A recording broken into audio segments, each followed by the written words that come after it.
Learn how to create jobs, build community, and share the message of peace. With Tareq Hadhad, the CEO of Peace by Chocolate, on today's episode of the Executive Wins Podcast. Welcome to the Executive Wins Podcast, where senior leaders share their biggest wins so you can get inspired and grow your business. Here's your host, Gordon Shepherd. Welcome to the show. I'm your host, Gordon Shepherd. And to get started, I want to ask you a question. What is a win for you in business? Did you make a big sale? Did you get a new customer? Did you grow as a leader? Or maybe you'd say that your big win is an accumulation of everything you've done to build your business. Like Dan McDonald on episode 13. He's the founder of Biz Safety Software, and he talked about his 20-year overnight success story. And that meant that in the early years, he was paying his mortgage with his mortgage. And then his company found product market fit in year 10 when they had their first $1 million year. And now, 20 years later, the company is earning more than $21 million per year and on their way to $100 million in annual revenue. And they deliver 30 to 40,000 course downloads per week in the safety training business. So if you're looking for inspiration, especially when it comes to defining what a win is for you, then I highly recommend that you check out the past episodes on the Executive Wins Podcast. And that's because you're going to hear highly accomplished leaders talk about their biggest wins, which is also a key reason why the Executive Wins Podcast is the winner of the 2025 Best New Podcast Award in the Quill Podcasting Awards. Great leaders, inspiring stories, and award-winning. That is why I am so proud of hosting this show. On today's episode, you'll learn how to create jobs, build community, and share the message of peace with Tareq Hadhad, the CEO of Peace by Chocolate. I also want to let you know that today's episode is brought to you by the Executive Wins Workshop. In this high-impact workshop, executive teams learn how to reverse engineer past wins in a structured way so they can get more wins in the future. I recently taught this workshop at a conference for finance officials, and they got a lot of benefits from it, especially when I asked this question. How many people here have a wins list? Nobody raised their hand. So then I created an opportunity for them to build their own wins list, and now they have a tool that they can use to grow themselves and celebrate with their teams. If you and your team want a highly interactive session to improve your leadership skills, profitability, communication, and more, then get in touch. As your instructor, I bring 25 plus years of experience and a proven system that you can learn to grow the overall results in your business. It's available in half-day, full-day, and customizable formats, and it's really good for team building and corporate retreats. There's also an in-depth version called Your Employee Wins. And this is when I interview people from all levels of a company to find out how they get their wins. And then I deliver a summary to the executive team. And because I am not in the family, the results are real. So if you're an executive who wants to find out how people in your company get their wins, and then get analysis about whether or not those wins are actually aligned with your strategy, then visit executivewins.com/workshops to learn more. And now on to today's show. We are lucky to be joined by Tareq Hadhad, the CEO of Peace by Chocolate, a mission-driven company that is creating jobs, building community, and spreading the message of peace around the world. You can learn about their work at peacebychocolate.ca. And I also highly recommend that you watch the movie titled Peace by Chocolate to learn about their entire story. In this episode, you'll find out how Tareq and his entrepreneurial family built a successful chocolate manufacturing business in Syria over a period of 10 years, only to have to give up everything and flee their home country because of the war.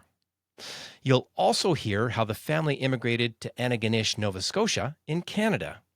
And then they started making chocolate in their basement, they got support from their community, and ultimately they built another thriving manufacturing and distribution business that now employs more than 50 people and sends their core message of peace around the world.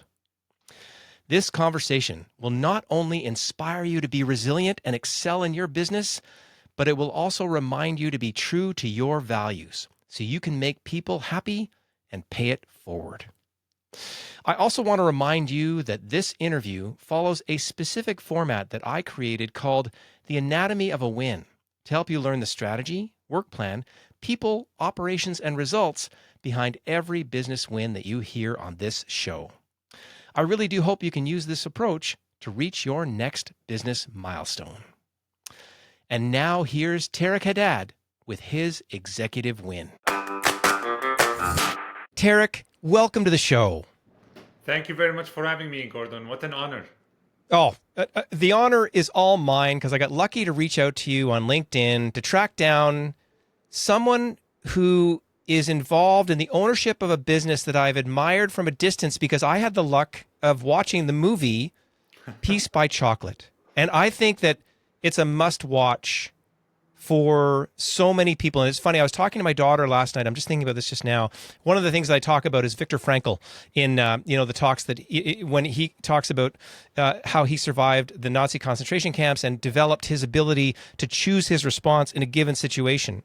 Now, I know we're not talking about concentration camps in this situation, but you are talking about where you came from, why you came to Canada, and that sort of certainly comes up. Again, people need to watch the movie, but we're going to hear about it today. You came from somewhere, things were difficult, and then you've made something out of that. And I just, again, so how lucky for me, but how lucky for our audience too, to get a chance to learn from you here today. That's sort of me just getting to get that off my chest. So good to have you here. For people that don't know you, please introduce yourself kind of for the first time and tell us a little bit about your story. Go ahead. My name is Tareq. I am originally from Damascus, Syria. Damascus is the most oldest inhabited city in the entire world. So I come from a place rich with culture, with heritage, and I'm quite proud, to be now a Syrian Canadian. So our story is kind of a mix between ups and downs, peaks and valleys. There's been a roller coaster as we went through this together. Me and my family, we come from a place of entrepreneurship. We come from a place of family, of community, of purpose, of values, and these are really the things that govern us since we were born, since we were in our homeland. So my father started a chocolate company back home in Syria, and he was a civil engineer. So he had no clue how to make chocolate, and that actually kind of inspired everyone in the family to pursue their dreams, to follow them, to believe in what they have to offer to the people around them. And it was so fun. We grew up in a house where we were taste testers. My father was bringing early batches of chocolate every other day for us to taste and approve. And it was quite exciting times. We were living really kind of our dreams there. And our family's business grew to become the second largest chocolate factory in the entire region by 2006, and it was exporting everywhere across the region, from Turkey to Egypt to Spain to Switzerland to Belgium. And you wouldn't see a lot of chocolate companies around the world exporting to Belgium because they don't need more chocolate. They have more than enough. But we truly believed that we were doing something unique and something remarkable. And that's really what kind of inspired our entire family to believe in the power of entrepreneurship. To drive forward the change that we wanted to see in our communities, to do everything that we ever dreamed of. And it was quite remarkable. We never really imagined how much entrepreneurship gives you freedom. And not only freedom to the direction that you will go, but also the freedom to the legacy that you are leaving behind, the freedom of the purpose of the entire family moving forward. And I think you are setting forward as an entrepreneur. What you set forward is kind of a guideline, not written guideline, but something that you can really get the next generation to be inspired by. And that's why our family was so passionate about doing what we were doing as a way to make the world a happier place. And that's actually what chocolate does. So then in 2012, many people know about what happened in Syria, about the war that broke out in the country that kind of shattered our lives. It destroyed everything we had. It forced us out of our comfort zone. It forced us to leave everything behind. And as we were leaving things behind, we lost many of my family members. We lost our house. We lost our cars. We lost many of my family members that they were either kidnapped, they were arrested, they were executed, some of them were bombed where they were living.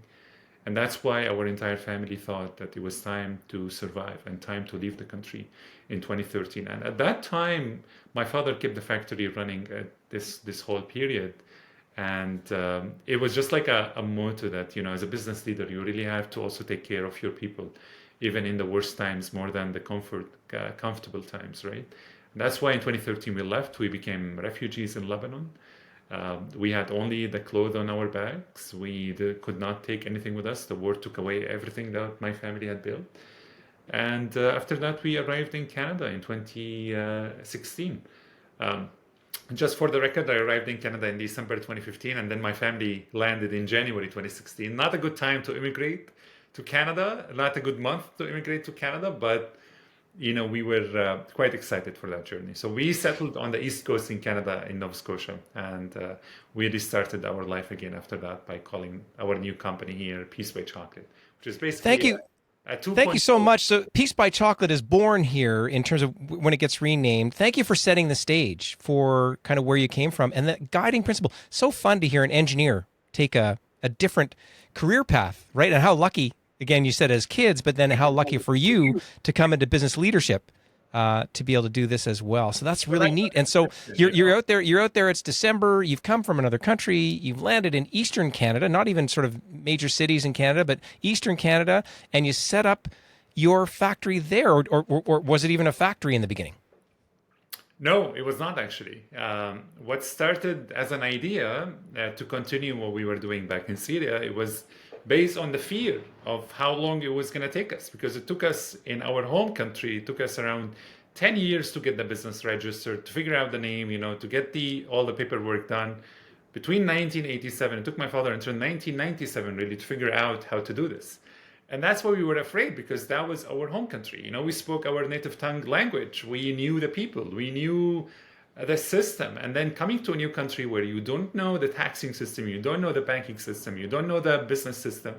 And even it is way harder for people who are born in Canada to start businesses. So imagine as a newcomer family, as an immigrant family, to have to do all of this. And it was not easy, but we found the support in our community, in Antigonish, and that's why, I figured that you don't need a factory to start a business. You can start in your bedroom if you want. You can start in and isn't that the origin? Like, it wasn't much more than a bedroom that you got started with. Is that fair? It's way smaller, actually. It was a tiny room in the basement. It was barely fitting two of us actually at the same time. So it was a home kitchen first, and then it was the dining room, and then it was the basement. So there was 3 stages that we stayed in the house, just to try to make sense of what we are doing. And after that, the community built a small factory for us outside of our home, and that actually factory now has been a part of the Antigonish culture, Antigonish Museum, and the heritage that our family really kind of celebrating right now with the community around us. So that's how it started. It was just an incredibly small enterprise that we were selling at local farmers markets. It started with the Antigonish Winters Market, and then moved on to Antigonish Summer Market, Mabu Farmers Market, New Glasgow Farmers Market. And from there, we were doing weddings and custom orders for conferences and corporate chocolates. And we thought in 2017, we needed a factory. We needed a large factory. So since then, yes, we worked on actually moving our operations to a larger facility in the Antigonish County. And yeah, we've been expanding in that location ever since. And Peace by Chocolate is a phenom, right?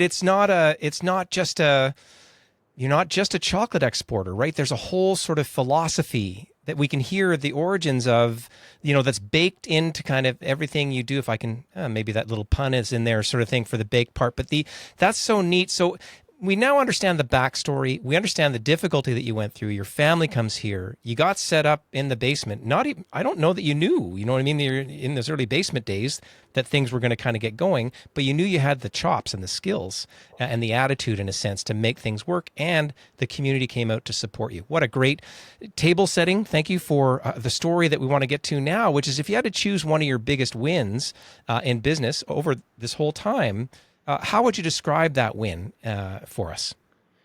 Well, I believe that our story is an accumulation of multiple wins. I think our biggest umbrella of these wins is the community. The community is really the reason why we were able to move forward with our plans in the first place. The people who believed in what we believe in, the people who believed in our mission, and I think breaking it down and dissecting it to what our company is all about, which is passion, enthusiasm, advocacy, contribution, and excellence. And these are really the things that make Peace with Chocolate what it is. And I think if you take passion, enthusiasm, and advocacy, and then just start with those, I think really things kind of evolve from there. And then we came back to the community where we said, okay, we needed to contribute. How do we contribute to the people around us? And one of the biggest wins that we have had around this whole time is when we started moving our operations to retail. We started as a company that was focused solely on B2C in different formats. We had our e-commerce platform that we started in 2016, which was a one pager on a website, and then we kind of took off from there. But then we realized that people want to experience our brand. They want to walk into something. They want to see our entire business collection. And that's why, Peace is very comprehensive. Like, we couldn't really break down our products in different segments because it's very comprehensive. You have to look at everything. You have to look at our Peace collection.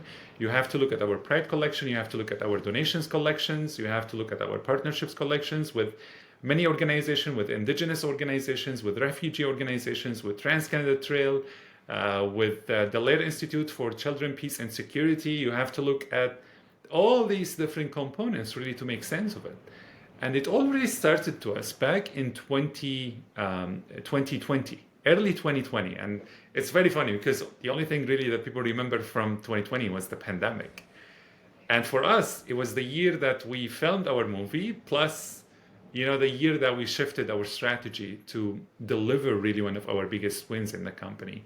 And that strategy has always been about the approach to changing the culture of retail in the worst time that actually anyone has done, repurposing their business and restructuring their business strategies towards focusing more on retail operations.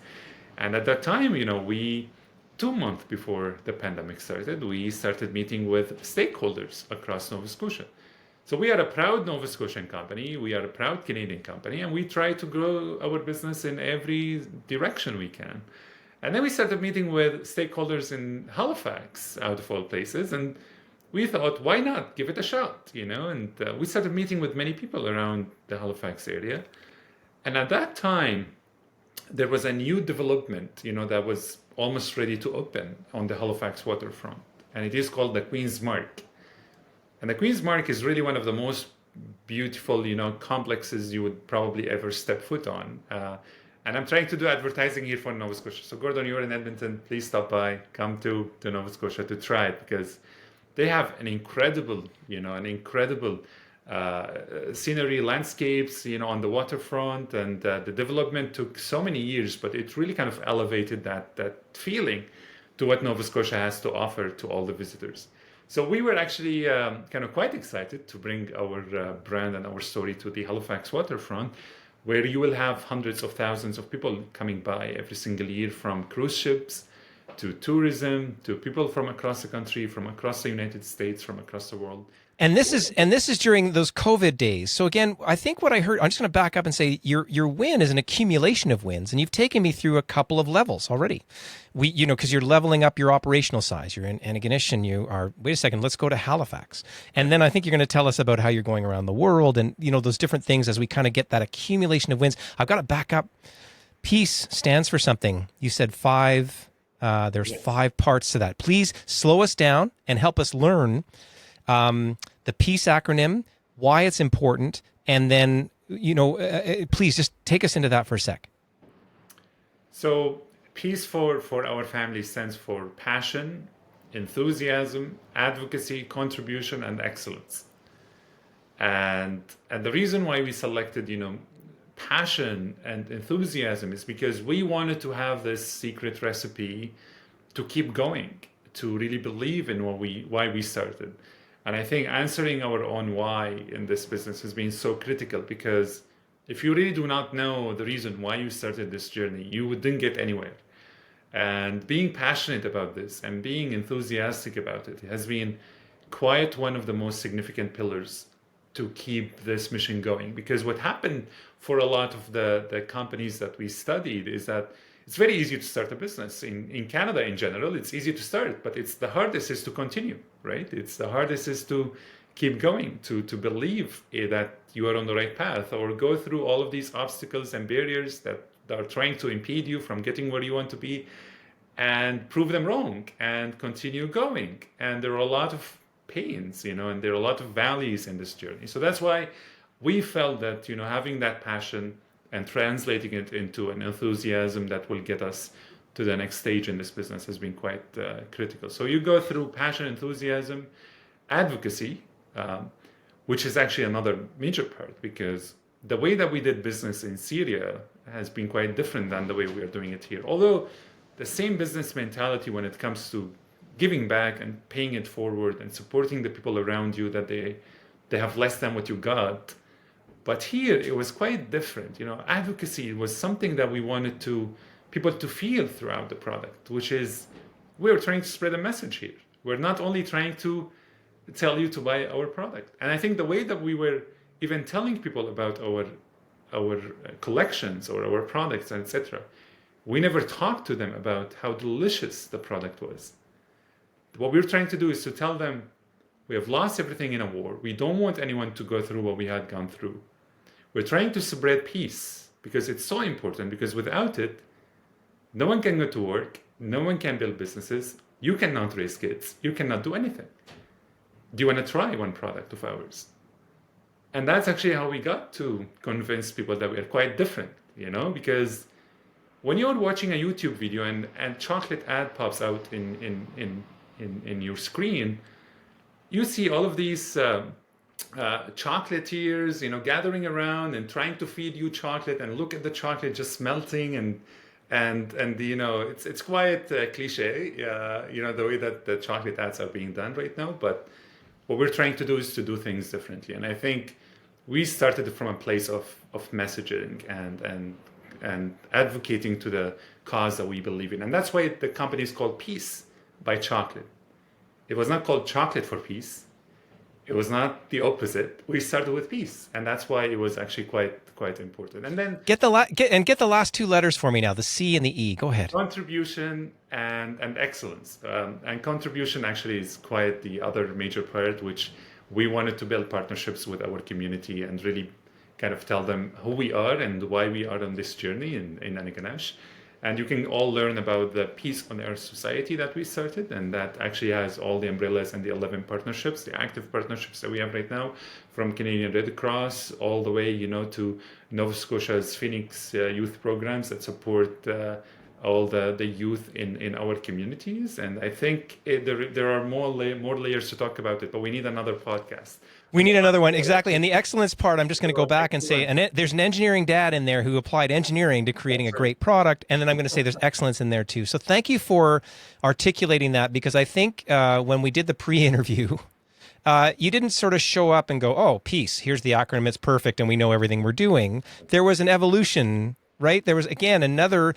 When you talk about the accumulation of wins, you didn't start out that well articulated, right? There's the family talking about it, kicking it around, and kind of coming up with it as well. So we've got this accumulation of all these many wins, which is the win overall. We've got a strong basis for the philosophy. We have a lived experience. We lived somewhere else. We came to Canada. We got set up. We got not only just us getting set up outbound, we got some inbound help from the community, and we kind of got things going. And now we are kind of where we are, a scaling business that's scaled. I know you've mentioned you've scaled your factory, I'm going to say 3 and 4 times, right, as you create this demand on really a mission-driven company, not just a chocolate company, a mission-driven company doing things, again, globally to do those things. So that's the summary. That's great. I always like to jump into what I call the anatomy of a win to kind of break this down and really discover a little bit more about it. The anatomy of a win for me is looking at the strategy, the work plan, the people, the operations and results behind this accumulation of wins that you've got. You jumped into strategy really well for me, because if I said, what's your vision? I think peace and the way you've described it. is really very, very clear. I don't mean to spend too much time on that step because you've been great about it. But if you had to pick something out of the strategy, you know, when you get set up in Canada, is there something there, something else you'd like to mention strategically around the goals, again, vision, mission, that type of thing that people need to know? Um, Not really, but overall, I guess the translation of the this anatomy, especially with the strategies, that so many entrepreneurs they look at strategy when you think about the larger picture, when you think about the future, when you think about the ultimate objective from your enterprise, from your company. But the way that we look at it actually is that how many people we are impacting in this enterprise, how many people we are helping throughout our operations, how many jobs we're offering to our community so no one would have to leave Nova Scotia to the West or to the US or anywhere across the globe to find a job that they believe in, offering careers that are so fulfilling to people that they helped us to start this from the beginning. So it's a part actually of a larger strategy that we were working on. However, at the end of the day, I really believe that every business across the country should really believe also in smaller communities more than big cities, because now you have a lot of entrepreneurs talk about starting their businesses in the GTAs or in Calgary or in Vancouver, and there's nothing wrong with that. Certainly, they can have a big shot at success there. Canadian cities are amazing and they're very intertwined. But so many of us really forget that smaller communities, they offer you a sense of community much faster. And they rally around you to support you to get to the next stage. And that's actually what we felt when we came to Canada. We thought we are going to stay in a large city, and we then realized, no, actually, it's a small community called Antigonish, which is 5,000 people. So imagine starting a business almost at the end of the Trans-Canada Highway. At the far end of it, we're just before Cape Breton, which is the last end of the Trans-Canada Highway, and opening a manufacturing business where you have to get all the ingredients all the way there and make them and then ship them all the way back to the major urban hub. And if we thought about it before we came to Antigonish, we would think that we are crazy, when we couldn't survive there. But the fact is, once we opened our business there, we realized there is no other place on the planet that can really that could have provided us with the levels of success that we have found in that community. And that's why, we are a proven example to many entrepreneurs across Canada, especially those who believe that they belong in their smaller communities and in their areas, in the regions. Canada is the second largest country in the world, and most of Canadians live so close to that US border, but we have so many towns and cities across this vast landscape across our country that I really believe entrepreneurs, they have a major part to play in it to support our country moving forward. So that was really one of our major strategies, is wherever we grow, and now we are available in almost 1,500 distribution points across Canada and more coming globally, is that we still consider our HQ to be in Antigonish, and it will forever be there. And that's why we are quite excited about what comes next in that direction. You make me proud to be Canadian. Honestly, the way you're describing it, and thank you for the end of the Trans-Canada Highway and sort of, what I mean, the nuances that you've picked up along the way. I also remember in the pre-interview you talked about a book I think you admire. Tell me if I'm right here, called Small Giants. Is that fair? Right. Please, I mean to mention it for the folks listening, because it's another great one of saying nope. And there's examples of companies in that book, and again, we need another podcast for this, of companies that said, nope, we don't need to grow. We need to be true to our values. And I think what I heard was people and place being critical in your strategy as you're going along with this well-formed peace acronym that is so much deeper. That's tip of the iceberg for so much depth that you've put into and thoughtfulness as you go to grow and scale your business. That's super. So anytime we have a strategy, we need a work plan. And we've heard a little bit about the work plan along the way. These are sort of the timeline of what are the events. Well, okay, so we're good chocolatiers, but we had to leave our country. So now we're here in this new country. Well, we've got a basement and 2 people can fit in there. I guess we've got a pot and some pans and some sugar and whatever you need to do to get started.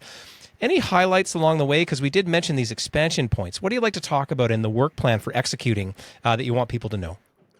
I think that entrepreneurs should not be fixated on the work plan. It should be flexible. And I think because we are living in a very changing world, like every day is quite different than the other day. And that's why I think entrepreneurs, they have just to take it one day at a time and really think about what they are going to do, although they still have to have the vision about what they want to see accomplished in a certain period of time. And what really it all comes down to is that the level of compassionate leadership. And really, when you use all of your knowledge, all of your intellectual property, all of your recipes, all of that you are trying to do, and to make sense of it and putting it in a timeline somehow flexible that can really roll out at any time. It doesn't matter, when you launch, when you open a factory. And I think many people feel that rush to get it done. And I understand entrepreneurship. Sometimes to so many entrepreneurs, it's like not shooting for the 100%, but shooting for the 60, 70% and doing it faster, twice or three times faster than anyone else. And then that's actually the heart of entrepreneurship, because we're living in a world right now where it's so competitive. And entrepreneurs, they are the go-getters. And there's a lot of expectations from entrepreneurs to build the economy. And that's why actually, since day one, we were focusing on the speed of how we were doing things, and moving at the speed of light to build our second factory, to expand the third time back in 2022, to build our supply chain network, etc. But that actually happened based on a different timeline than what we expected. Was that wrong? No, it was not wrong. It just happened at the time that it happened.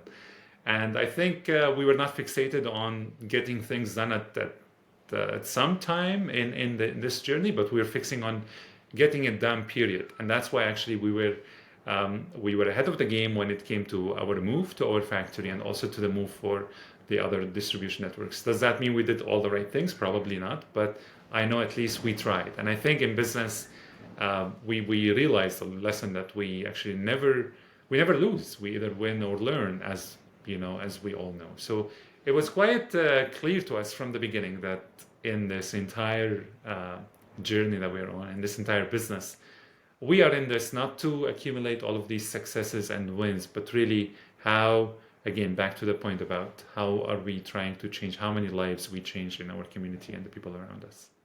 What a patient reminder for those entrepreneurs who want to run too fast, who lose in their mindset. Do you know what I mean? Not learn in terms of what you're bringing across there, and yet speed to market. This is what we're hearing. Go, go, go. Get her done. Don't hesitate. 60% is fine in entrepreneurship, because you got to crash forward. And you're taking me back to my perfection days, which I think it was just a few years ago when I let go of them. And what a gift. Because now it's like, well, that thing's going out the door. Nope, it's not perfect, but it's part of, again, those accumulations of making things move forward. Great. We heard a lot about the strategy, heard about the work plan. We've heard a lot about people. That's the third step in the anatomy of a win. Key people and their attitudes. I need to come back to you as sort of one of the main leaders in this. And, tell us a little bit about yourself and your own attitude through this journey, maybe where it was and where you've gotten to. I think it all really comes down to,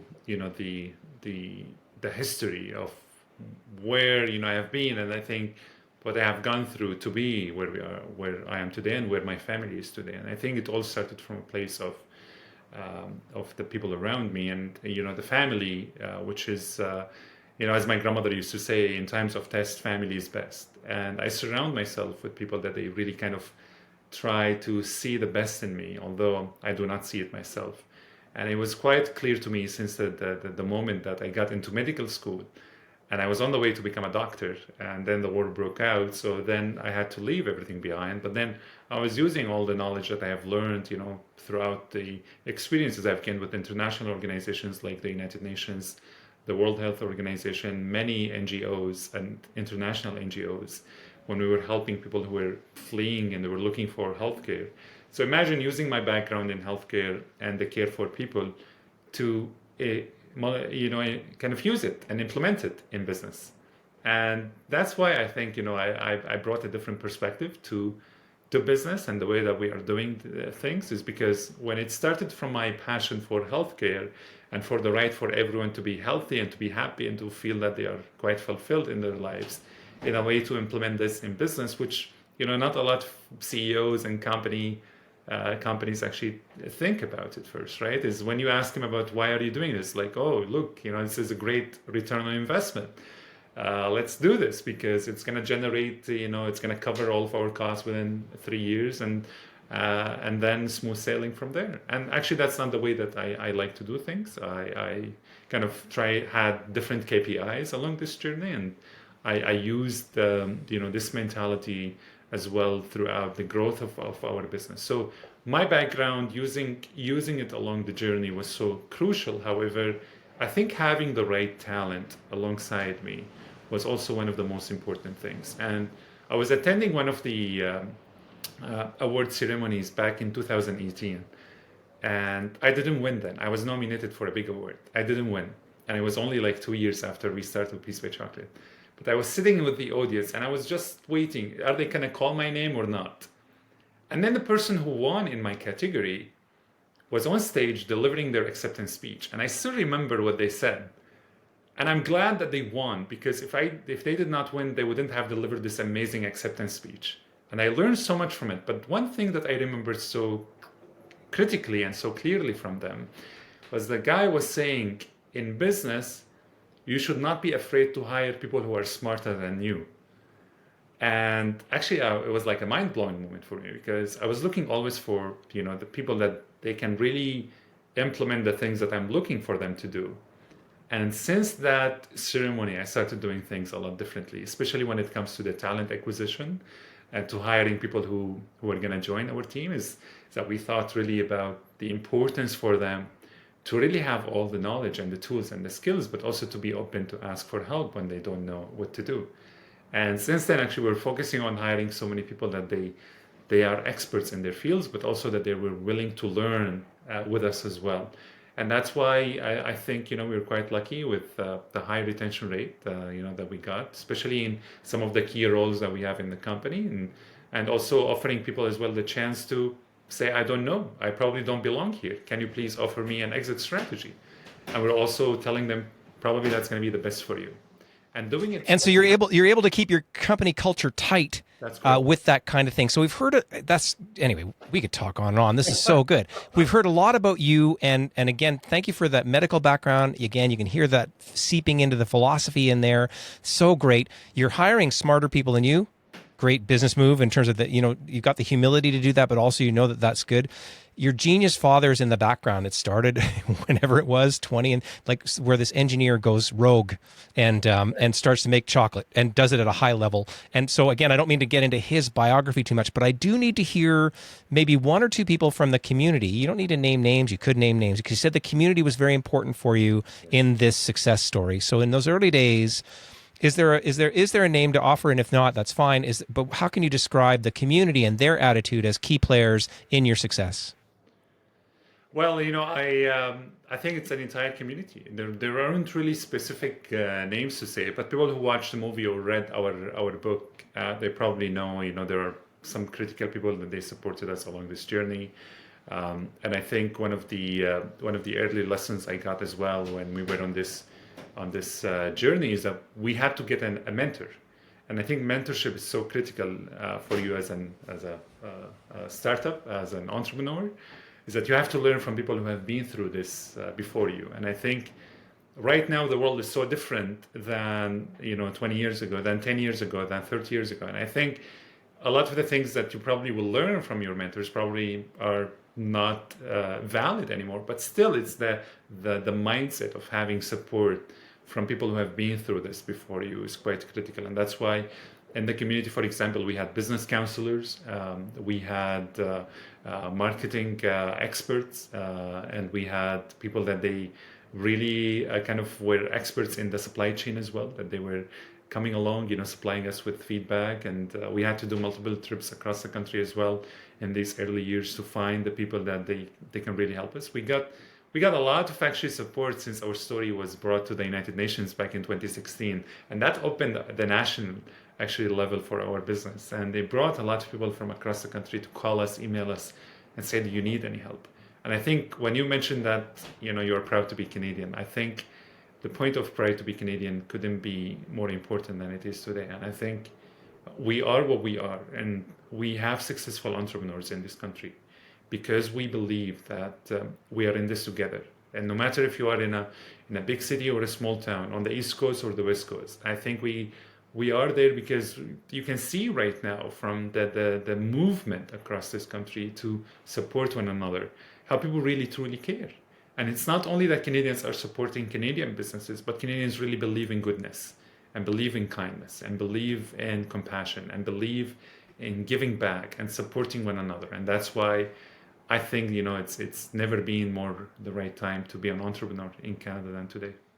Wonderful. If it takes a village to raise a child, it takes an Auntie Ganesh to help build Peace by Chocolate. Do you know what I mean? Yeah. So how great to hear the players. There's you, and there's your dad, and there's these people, and then it's dozens. You know what I mean? It would take us forever to get through all those. And I love those little moments along the way. We've got the right marketing help at the right time, the right supply chain. Then it opens up to the international.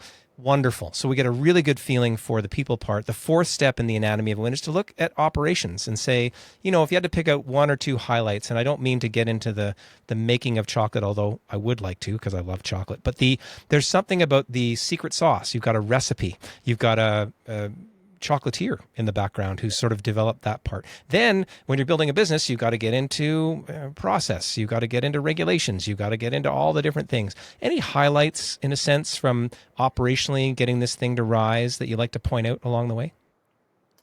Well, I truly believe that you know, our operations have evolved over time. However, they are still not where we want to see them.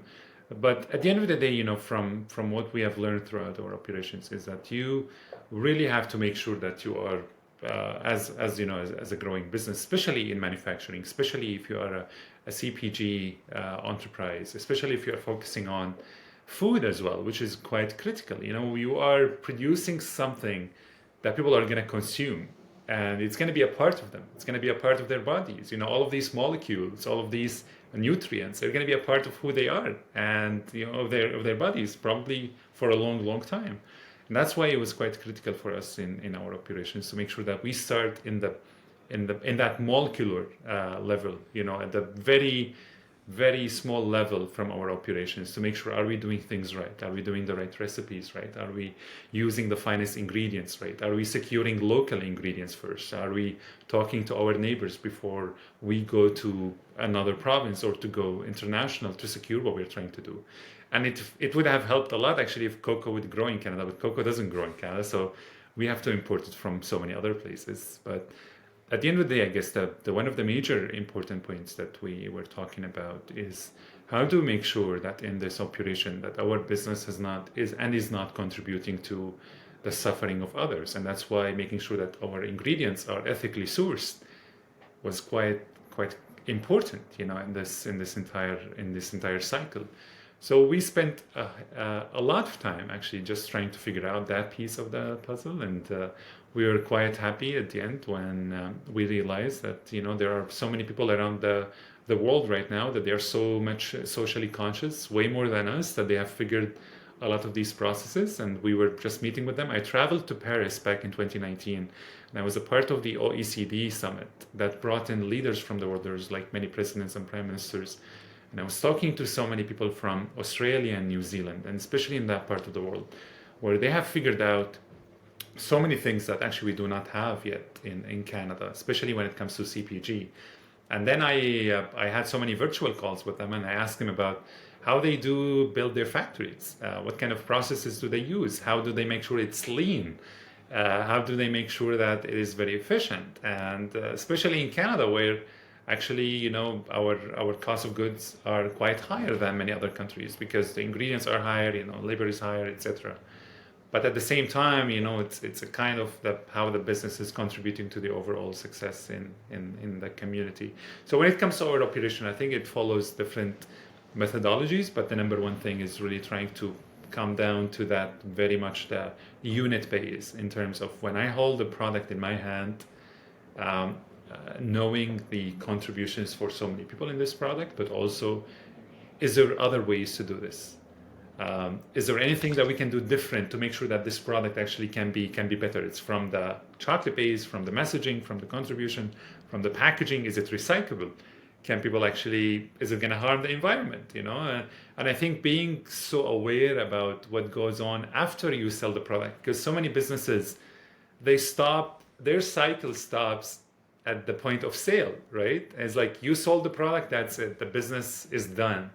But for us, actually, this is the middle of the journey, because we want to ensure that people are enjoying the product and the packaging is ending up in the recycling bin, or that it's not going to hurt the environment afterwards. And then this product already contributed fundraising, whether 25 cents or $1 or $2, to support wildfire management across the country, for example, to support Trans-Canada Trail so people can enjoy walking in the summer months. So there's a lot that goes on, and that's actually the mindset that we have built in our operations. I love it. Again, it really comes, it's very consistent. The alignment of philosophy meets every moment. So funny, I'm just having this image of not holding a chocolate bar in my hand, but you're holding an idea, a philosophy, and that's flowing through because the thoughtfulness is there. And again, I think people are going to really enjoy hearing how thoughtful you've been in all the different ways along the way. And again, your core driving values and principles are represented at every moment, every interaction that's happening along the way. That's great. So we heard about the strategy, the work plan, the people, the operations. Finally, there's results, qualitative and quantitative results. What sort of results highlights do you like to point out for having done all this? I don't like to talk about results in terms of numbers. I kind of attended so many conferences where I'm hearing to CEOs talking about the success of their businesses in terms of dollar signs, and we made $1 billion last quarter. This quarter we made $10 billion. So look how successful we are. And for me, this is not the right strategy. It's not really too important to me to compare these numbers. What matters is, are we happy? Are we happy in this? And every time, I guess, it's the tone of happiness that really matters to me. When I go to my family and say, guys, are you happy that what we are doing is leaving an impact? To our team, are you guys happy that you are spreading this message of peace at a time when there's so much conflict across the world, when there are so many people sleeping hungry, because of the war impact, because that we are living in a world that is so complicated. And I think when I go to one of our retail stores and see tourists coming from all across the world and seeing our peace wall with different languages that speaks to their native tongue, that speaks to their home, you can just see the joy on their faces. So you don't really need to ask them if they are happy. And I think really it just starts from that place. And it's more kind of a quality thing than really a quantity thing. And it's all about the change that we are doing in our community, and seeing Ganesh thrive, and seeing Nova Scotia thrive, and making sure that our Canadian brand is expanding. I was just looking a few days ago about some of the top Canadian companies that really Canadians have voted for to rank, and our company was on top of the list. And I was just thought that we just started 9 years ago. So imagine what the next 9 years can bring. We're quite excited about this journey forward, and I think it all starts from a place of storytelling, and that's why when you talk about quality, you have to relate it to a story, and really bring in the story that we brought to Canada with us. It's a part of our DNA, and I think we are also thrilled that our journey is just in the beginning, and what to come is yet to be greater. So wonderful. And what's fun is as people listen, happy, by the way, thank you, because so clear. Nobody, if I had you in for another couple hours, you would take me through a very detailed KPIs, numbers. That's all there. But you can see that where your emphasis is, again, is consistent with what's there. So people can't underestimate the fact that you've got all that at your fingertips as well. I guarantee it. So for any expanding business, that's the truth. But I love where it ends up there, which is, again, that happiness indicator, which is back to people impacted. You said that very clearly at the beginning. How are we impacting people to make this world a better place with this peace message?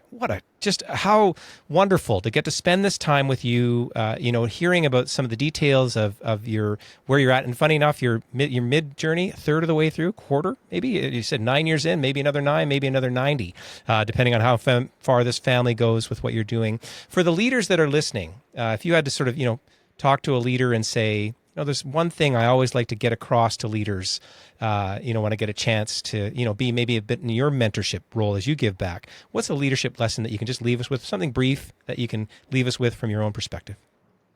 I think the most important thing that any leader can do is that to listen more than they talk. And, whenever you are in any room, just try really to listen. When I do our operations meeting in our company with all of our senior team members, I try to be the last person really that come forward with any thoughts or opinions. because this way really I leave the floor quite open for them to share truly what they believe in and what they want to see change. Those people are giving our company and our vision and our mission a third of their days each day. They come forward, they spend probably more time on the floor and in the office more than they spend with their families, and I think that is quite an honor. It's quite a responsibility to handle properly. So treat it properly, handle it like a precious diamond, and try to also understand more about where some of these opinions that you probably thought they were wrong are coming from. So if you start from the early strategy when you're hiring people that were smarter than you, probably you will have to listen more than you talk anyway. But overall, I guess you will find miracles, once you truly are listening to the people around you and the opinions that come a long way, that can really drive forward your passion for your success. Super clear, super lucky. Thank you so much for being on the show. My pleasure. Thank you very much for having me. Passion, enthusiasm, advocacy, contribution, and excellence. That is how Tareq and his family bring peace to the world every day. Thank you, Tareq, for sharing your sweet win.